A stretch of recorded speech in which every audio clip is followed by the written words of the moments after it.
The U.S. has put billions of dollars into helping Ukraine fight against Russia's invasion. But President Trump is now blaming Ukraine for the war. Here's NBC's Richard Engel.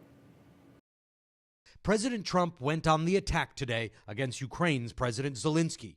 In a social media post, Trump called Zelensky a dictator without elections, continuing with what seemed like a naked threat. Zelensky better move fast or he's not going to have a country left. In the meantime, we are successfully negotiating an end to the war with Russia.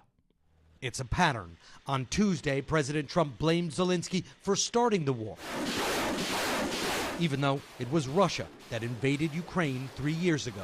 You should have never started it. You could have made a deal. President Zelensky isn't taking it quietly. He said President Trump is in a disinformation bubble, suggesting he's following Russian propaganda.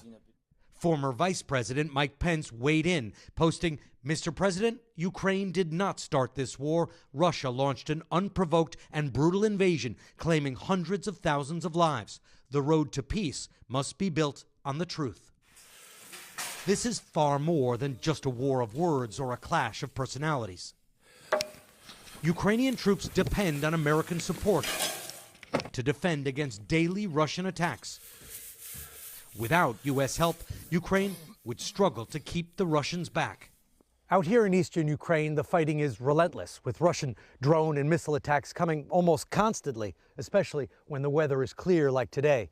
But now Ukrainian troops say they have perhaps an even bigger problem, wondering whether they still have support from Washington. Ivan, who under army rules only gave his first name, commands a tank brigade on the outskirts of Kharkiv. Does it feel like decisions are being made about Ukraine without Ukraine's input?